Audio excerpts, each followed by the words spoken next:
एक बार की बात है, एक दूर के राज्य में एक राजकुमारी रहती थी। उसका नाम वसुधा था और वह अपने अभिमान के लिए प्रसिद्ध थी।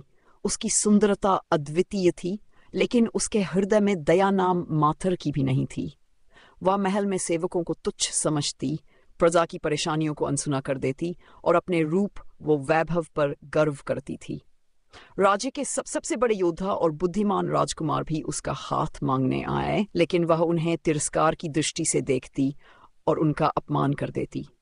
एक दिन महल में एक अजनबी आया, साधारण वस्त्र पहने, लेकिन उसकी आंखों में एक गहरी चमक थी। वह राजा के सामने आया और बोला, महाराज, मैं आपकी पुत्री का हाथ मांगना चाहता हूँ।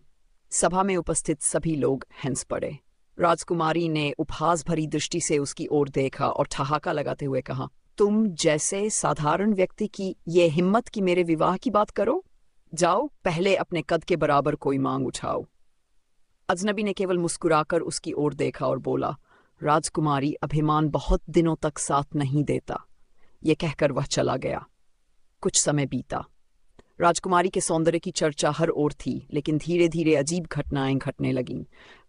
एक रात वह शीशे में अपना चेहरा देख रही थी, तभी लगा कि उसका प्रतिबिंब उसे ही व्यंग्य भरी मुस्कान दे रहा। उसने सिर झटका, लेकिन जब दोबारा देखा तो उसे लगा कि उसकी सुंदरता कुछ फीकी पड़ गई है। उसने सोचा कि यह मात्र उसकी कल्पना होगी। समय बीतता गया और उसकी सुंदरता धीरे धीरे मुरझाने लगी। चमत्कारी रूप से कोई औषधि, कोई उपचार, कुछ भी काम नहीं आ रहा था। दरबार में बैठे राजवैद्य तक असमर्थ हो गए। महल में चिंता का माहौल था, लेकिन सबसे अधिक व्याकुल स्वयं राजकुमारी थी। जो लोग कभी उसकी एक झलक पाने के लिए लालायित रहते थे, वे अब उसकी ओर ध्यान तक नहीं देते थे।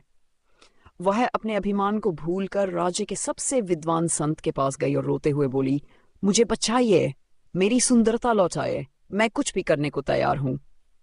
संत ने उसकी आंखों में झांककर कहा, सुंदरता हृदय की होती है वसुधा।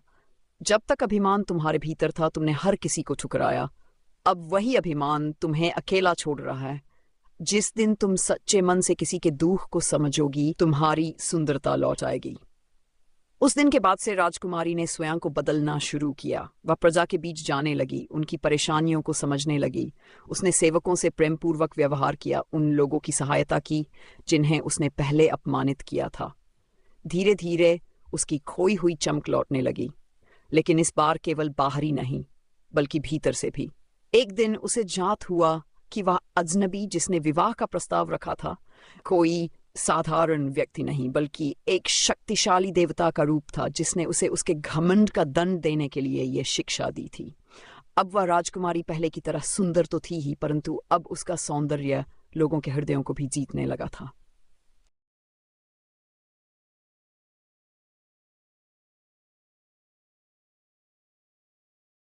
राजकुमारी अब बदल चुकी थी, लेकिन उसकी परीक्षा अभी समाप्त नहीं हुई थी।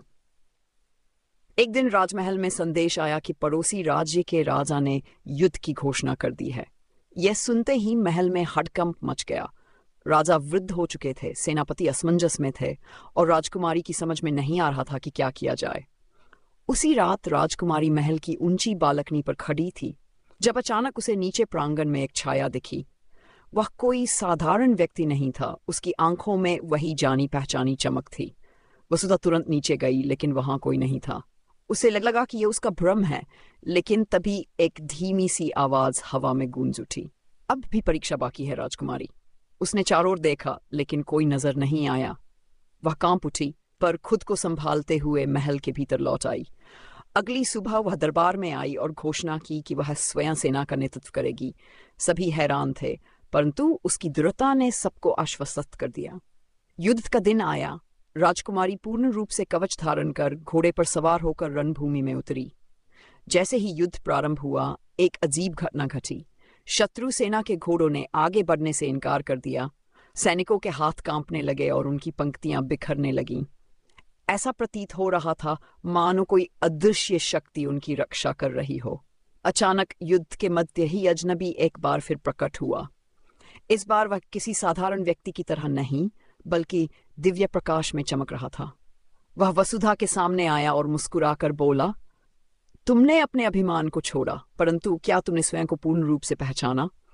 राजकुमारी ने अचरज से उसकी ओर देखा, पर कुछ कह न सकी। तभी उसके भीतर कुछ जागृत हुआ, मानो वह किसी प्राचीन सत्य को स्मरण कर रही हो। उसके चारों ओर की दुनिया धीमी पड़ गई, समय थम सा गया। उसकी आंखों के आगे पिछले जन्म की स्मृतियां कौंध गई। वह स्वयं कोई साधारण राजकुमारी नहीं, बल्कि एक पूर्व जन्म में इसी भूमि की रक्षक थी, जिसे किसी श्राप के कारण भूल का जीवन जीना पड़ा था। जैसे ही उसे ये बोध हुआ, शत्रु सेना भय से घुटनों के बल गिर पड़ी। अजनबी ने मुस्कुराकर आकाश की ओर देखा और एक तेज प्रकाश में विलीन हो गया।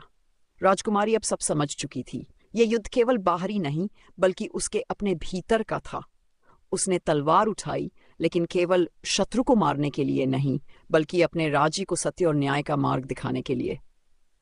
उस दिन के बाद कोई भी उसे केवल घमंडी कुमारी के रूप में नहीं जानता था। वह वसुधा नहीं, एक शक्ति थी, एक कथा थी जो युगों तक लोगों के हृदयों में जीवित रहने वाली थी।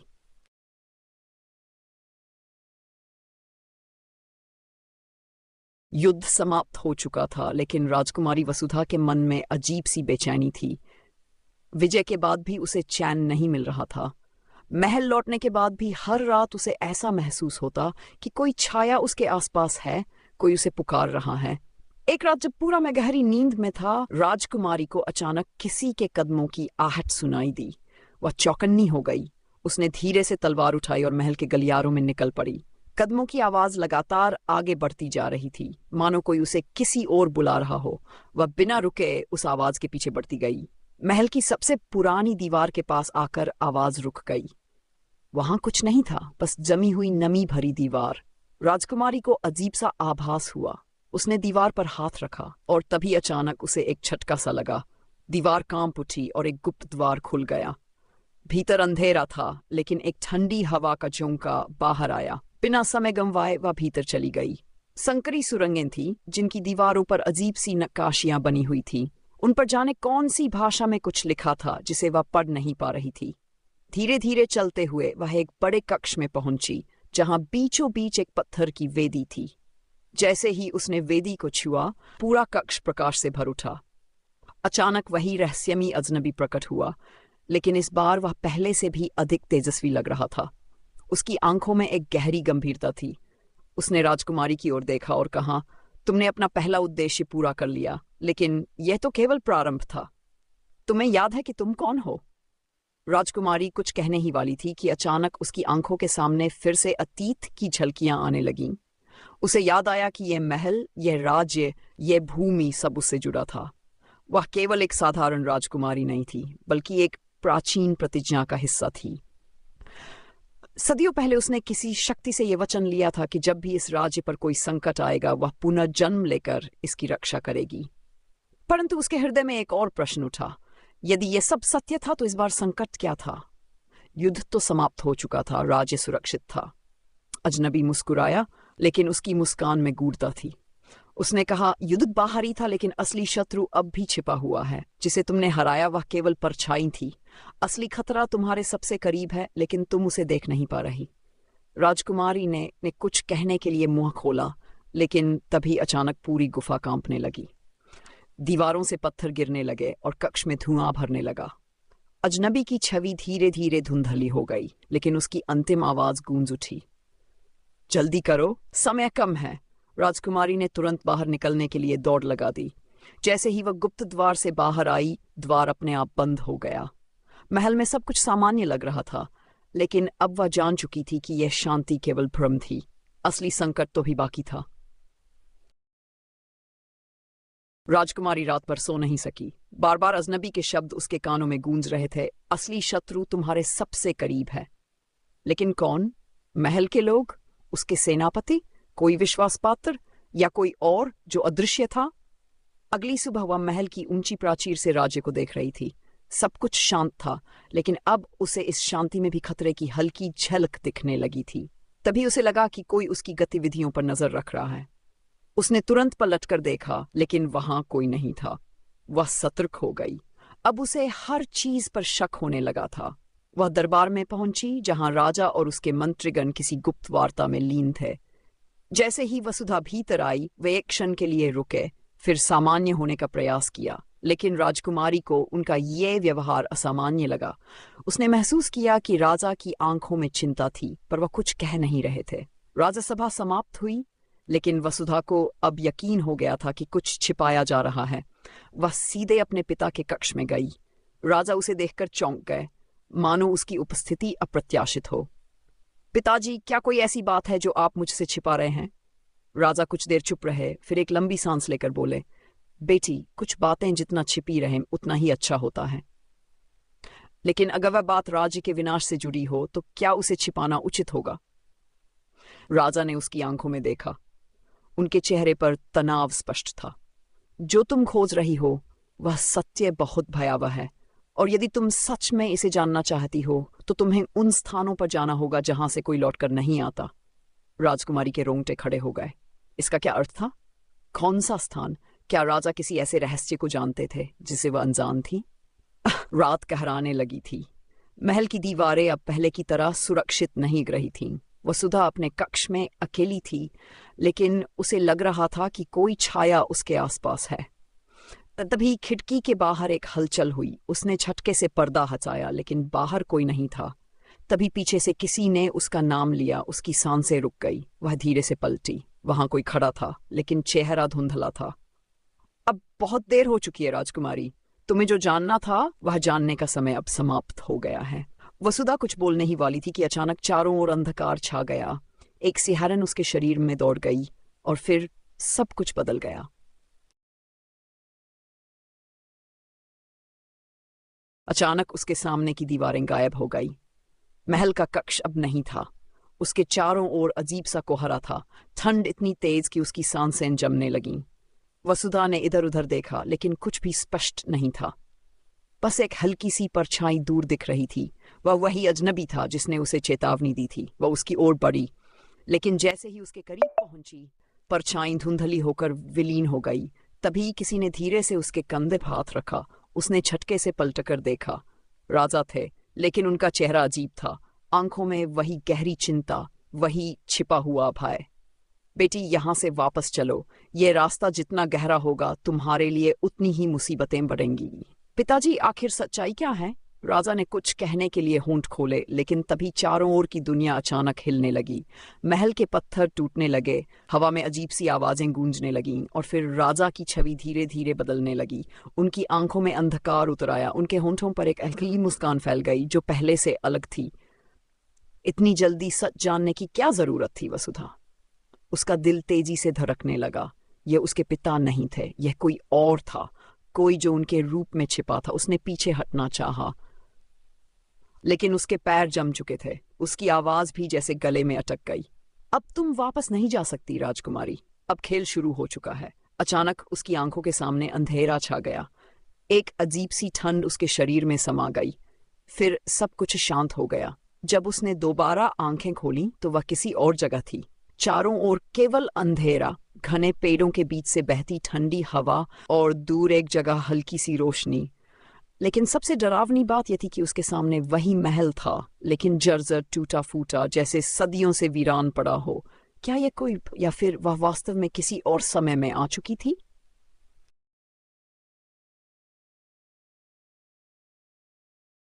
वसुधा की सांसें तेज हो गईं। महल वही था, लेकिन समय जैसे कहीं कहीं खो चुका था। दीवारें टूटी हुई थीं, महल के गुंबदों पर जंग लग चुका था, और चारों ओर सूखी बेलों ने जगह घेर ली थी। यह वही महल था जिसमें वह पली बड़ी थी, लेकिन यह बर्बाद कैसे हो गया? उसने अपने हाथों को देखा। वे कांप रहे थे, लेकिन वह खुद वैसी ही थी। धीरे धीरे उसने महल के अंदर कदम रखा। हर जगह धूल जमी थी। फर्श पर पुराने खंडहरों जैसी दरारें पड़ चुकी थीं। जगह जगह बिखरे टूटे हुए बर्तन, फटे हुए झंडे, और दीवारों पर अजीब निशान थे। पर सबसे ज्यादा डरावना था सन्नाटा। न कोई सैनिक, न कोई सेवक, न राजा, न प्रजा। तभी उसे लगा कि कोई परछाई हिल रही है। वह ठहर गई। कानों में धीमी धीमी फुसफुसाहट गूंजने लगी। बहुत देर हो चुकी है। वह पीछे मुड़ी, लेकिन वहां कोई नहीं था। तुम्हें वापस नहीं आना चाहिए था। अब की बार आवाज पास से आई थी। वह तेजी से घूमी और देखा। दरबार कक्ष के द्वार पर एक आकृति खड़ी थी। उसकी ऊंचाई सामान्य से अधिक थी। चेहरा धुंधला, लेकिन आंखें जलती हुई अग्नि की तरह चमक रही थी। तुम्हें नहीं पता कि तुमने क्या खोल दिया है राजकुमारी? वसुधा के रोंगटे खड़े हो गए। तुम कौन हो? परछाई आगे बढ़ी। उसके कदमों से धूल उड़ने लगी, लेकिन उसके पांव जमीन को छू भी नहीं रहे थे। मैं वह हूं जिसे भुला दिया गया, मैं वह हूं जिसे कैद किया गया। वसुधा को महसूस हुआ कि हवा भारी हो रही थी, सांस लेना मुश्किल हो रहा था। ये महल, ये राज्य, ये समय सब खत्म हो चुका है, लेकिन तुम वापस आ गई। उसका सिर घूमने लगा। ये कैसे हो सकता था? अगर ये भविष्य था तो क्या उसका राज्य नष्ट हो चुका था? तभी परछाई की आंखों की चमक और तेज हो गई। अब तुम भी इस कहानी का हिस्सा बन चुकी हो वसुधा। अब देखना, यह अंत है या एक नई शुरुआत। अचानक जमीन उसके पैरों के नीचे से खिसक गई। पूरा महल कांपने लगा और अगले ही क्षण वह अंधकार में समा गई।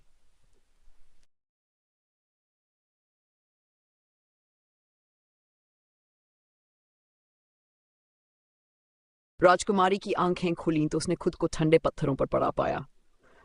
चारों ओर गहरा अंधेरा था, सिर्फ कहीं दूर से हल्की सी रोशनी टिमटिमा रही थी। उसकी सांसें तेज थी, दिल बेतहाशा धड़क रहा था। यह कौन सी जगह थी? क्या वह जीवित थी या ये मृत्यु के बाद की कोई दुनिया थी? उसने धीरे से उठने की कोशिश की, लेकिन सिर में भयंकर दर्द हुआ। शरीर भी भारी लग रहा था, मानो किसी ने उसकी सारी शक्ति खींच ली हो, लेकिन उसे यहां से निकलना था। उसने घुटनों के बल चलते हुए सामने दिख रही रोशनी की ओर बढ़ना शुरू किया। रास्ता संकरा था। दीवारों पर अजीब सी आकृतियां उभरी हुई थीं, कुछ चेहरे, कुछ आंखें, कुछ हाथ जो उसे अपनी ओर खींचने की कोशिश कर रहे थे। वह घबराकर तेजी से आगे बढ़ी। जैसे जैसे वह रोशनी के करीब पहुंची, उसके कानों में फिर वही आवाज गूंजने लगी, धीमी, फुसफुसाती हुई। तुमने दरवाजा खोल दिया, अब सब बदल चुका है। वसुधा रुक गई। ये वही आवाज थी जो महल में गूंज रही थी। तुम्हें नहीं आना चाहिए था। वह कांप उठी, लेकिन अब पीछे हटने का कोई रास्ता नहीं था। उसने हिम्मत जुटाई और आगे बढ़ी। जैसे ही उसने रोशनी वाली जगह में कदम रखा, उसकी आंखें चौंधिया गईं। सामने एक विशाल कक्ष था, जिसकी छत पर अनगिनत जलते हुए दीप टंगे थे। बीच में एक सिंहासन था, लेकिन वह खाली नहीं था। कोई बैठा था, लंबा, काले वस्त्रों में लिपटा हुआ, चेहरा आधा छाया में छिपा हुआ। जैसे ही वसुधा ने उसके करीब जाने की कोशिश की, वह आकृति धीरे से हंसी। इतने वर्षों बाद आखिर तुम आ ही गई राजश्री। वसुधा ठिठक गई। यह आवाज जानी पहचानी थी। आदमी आगे झुका। उसकी आंखों में वही रहस्यमयी चमक थी जो उसने पहले भी देखी थी। तुम अब भी नहीं पहचान पाई? उसका दिल तेजी से धड़कने लगा। वह यह चेहरा कहीं न कहीं देख चुकी थी। और फिर अचानक ही सब कुछ साफ हो गया। ये वही अजनबी था, वही जिसने उसे चेतावनी दी थी। लेकिन अब उसकी आंखों में चेतावनी नहीं, बल्कि कोई और रहस्य छिपा था। सच के लिए तैयार हो? उसने मुस्कुराकर पूछा। और उस पल वसुधा को समझ में आ गया कि वह एक ऐसे रहस्य के सामने खड़ी थी जो उसकी कल्पना से भी कहीं अधिक गहरा था।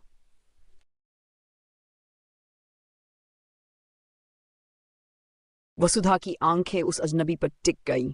उसकी मुस्कान में कुछ ऐसा था जो उसे भीतर तक विचलित कर रहा था।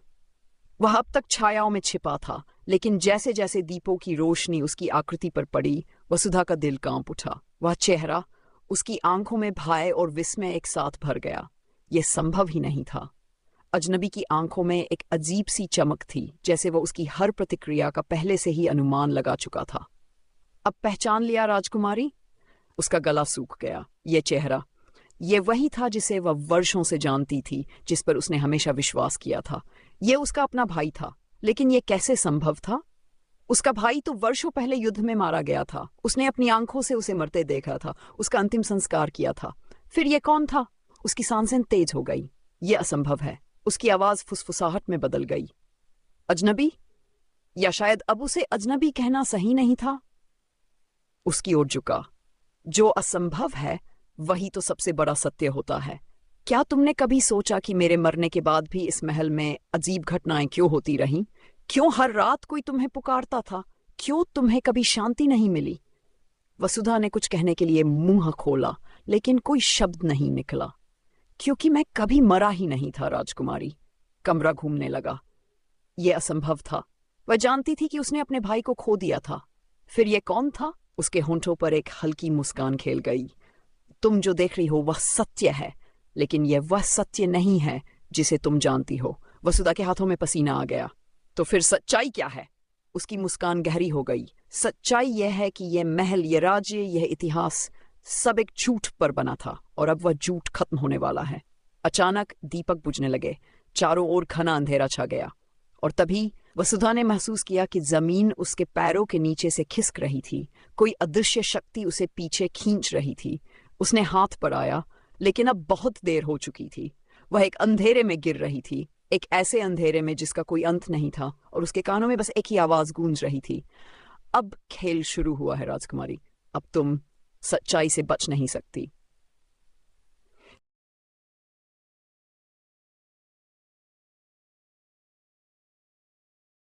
अंधकार में गिरते हुए वसुधा ने खुद को पूरी ताकत से संभालने की कोशिश की, लेकिन कोई सहारा नहीं था। समय जैसे ठहर गया था, चारों ओर सन्नाटा था और फिर अचानक एक जोरदार झटके के साथ उसने खुद को जमीन पर गिरते हुए पाया। आंखें खोलते ही उसने देखा कि वह अपने महल के ठीक सामने खड़ी थी, लेकिन ये वही उजड़ा हुआ महल था जिसे उसने पहले देखा था। सब कुछ वैसा ही था, टूटी दीवारें, वीरान प्रांगण और चारों ओर फैली गहरी नीरवता। लेकिन एक चीज अलग थी, अब उसे डर नहीं लग रहा था। वह उठी और धीरे धीरे महल की ओर बढ़ी।